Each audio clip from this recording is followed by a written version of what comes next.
Mr. President, I move we adopt ordinance number 19.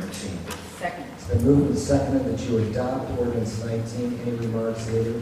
Mr. President, I move we amend ordinance number 19 per a copy all council members have in front of them. It's been moved and seconded to amend ordinance 19 by virtue of a copy before each member of council. Are there any remarks? Mr. President, Yes. Member Mack. with your permission, will prosecutor, assistant law director, Lamadou, explain to this body what the applicable legislative standard is in voting on this ordinance? Well, are we in an amendment, so do we want to do that now, or do we want to get through the amendment? That's amended. Okay. Are there any remarks in regard to the amendment? Hearing none, by voice vote, all those in favor signify by saying aye. Aye. Those opposed, no. The ayes have it. Leader. Mr. President, I move we adopt ordinance number 19 as amended. It's been Second. moved- It's been moved and seconded to amend ordinance 19 and to adopt ordinance 19 as amended. Are there any remarks? Law Director. Thank you, Mr. President.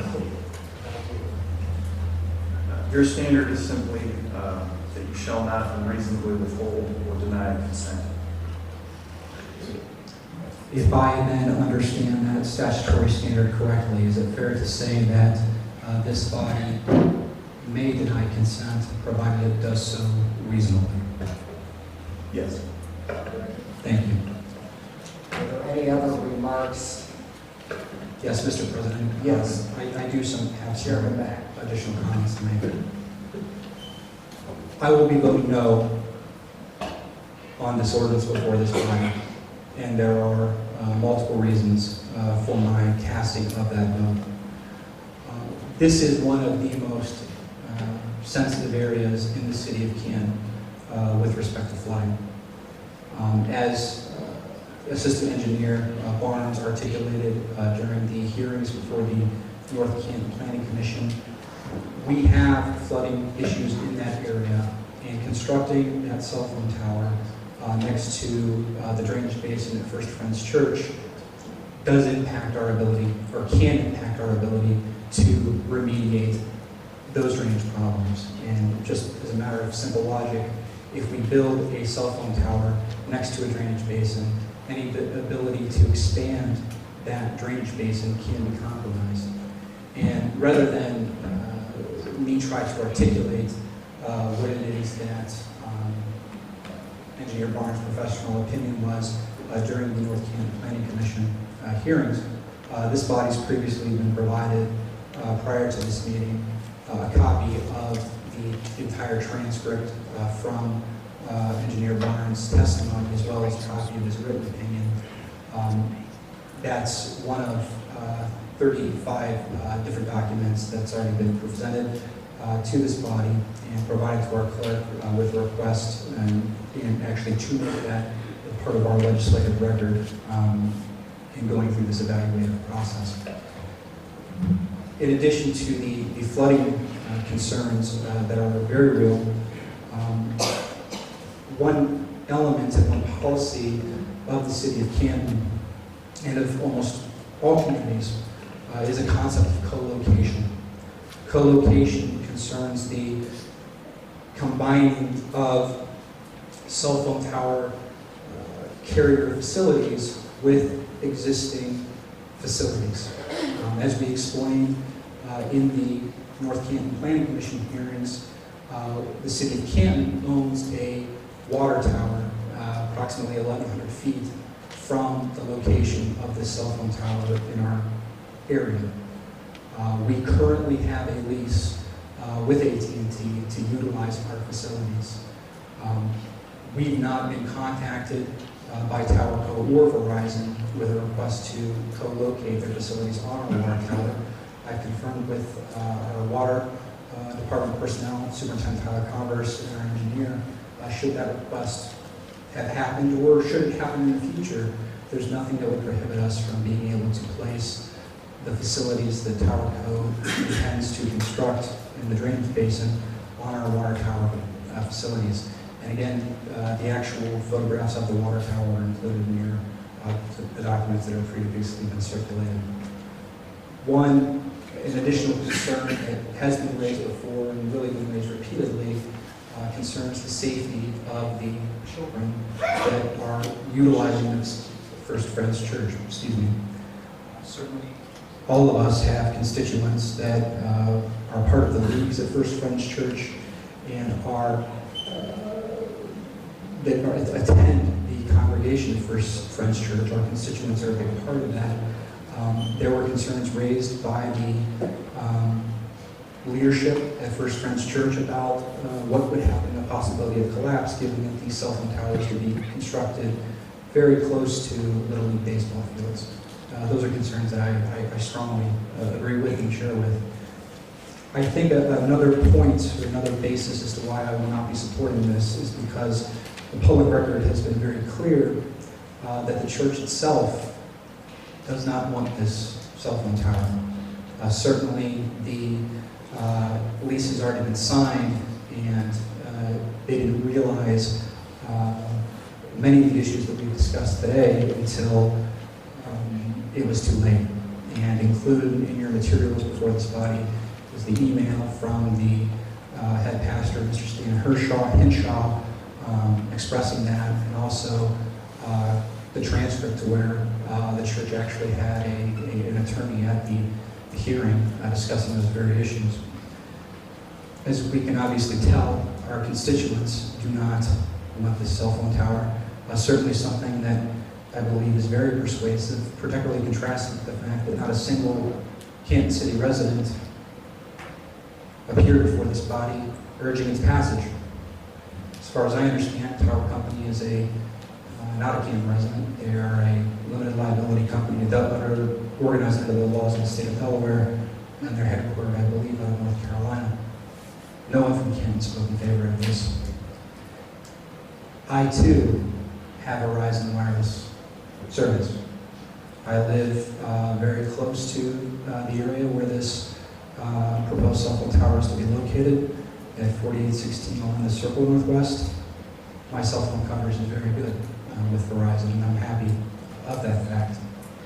When we turn to the actual terms of the easement itself, obviously that's more broad, but when we look at the actual easement document, I oppose this easement narrowly, broadly, in both the same respects.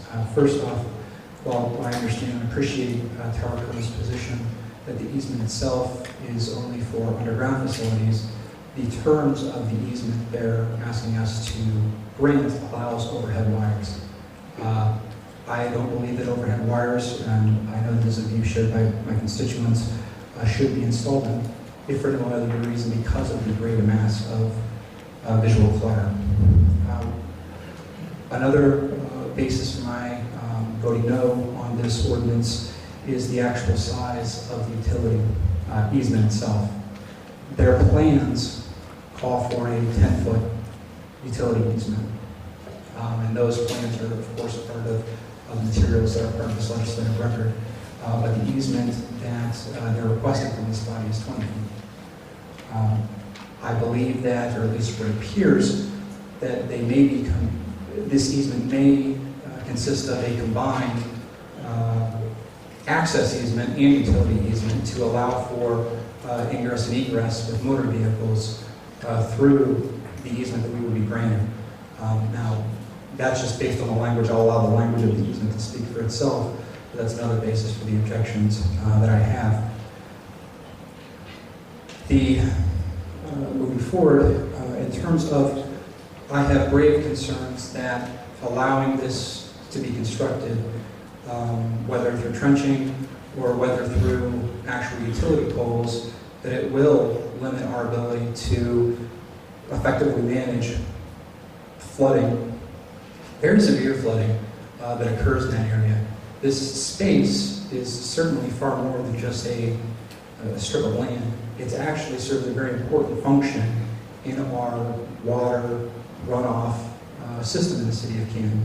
There's photographs that are part of your materials, but it actually is a very important ditch.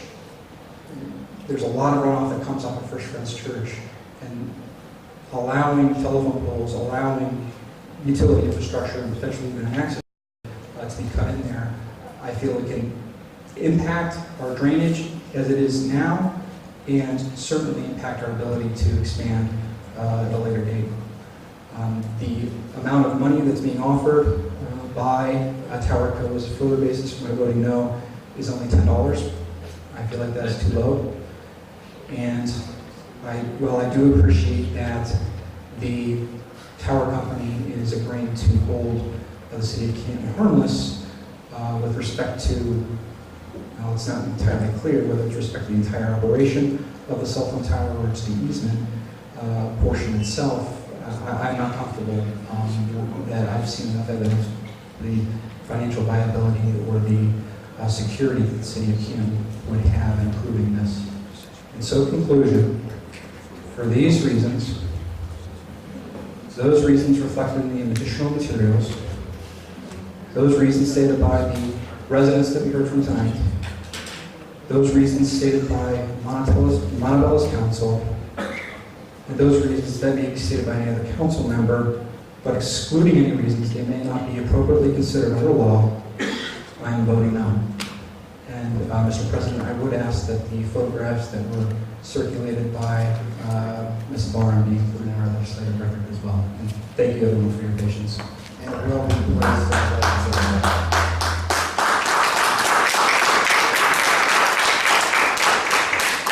Mr. President. Mr. President, I'm sorry. Yes. Member Fisher. Member Mack, or repeat all that. No, in addition to the reasons that Member Mack gave, to me it keeps coming back to planning. You know, we just spent $350,000 on a comprehensive plan, and we've heard for years what lack of planning has done to stormwater runoff and drainage in this area.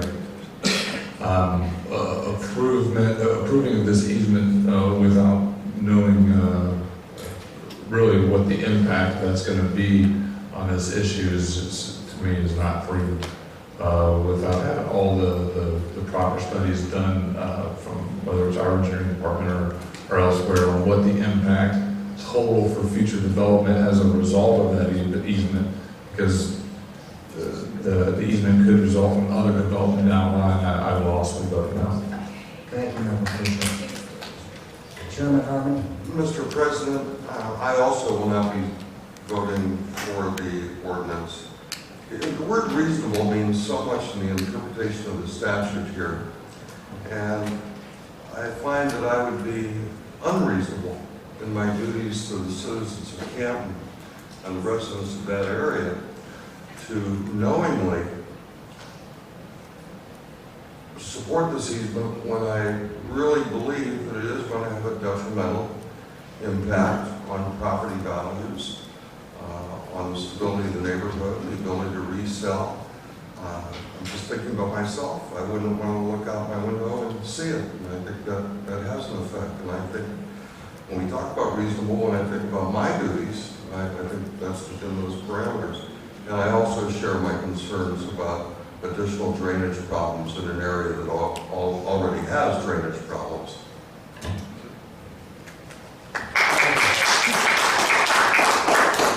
Any other remarks? So what you were voting upon then is ordinance number, 19 as amended. Right? So, hearing no other remarks, Mr. Clerk, roll call vote please. Morris. No. Smith. No. Babcock. No. Harmon. No. Smuckler. No. Hall. No. Scagnell. No. Fisher. No. Doherty. No. Mario. No. Mack. 11 nays. Thank you.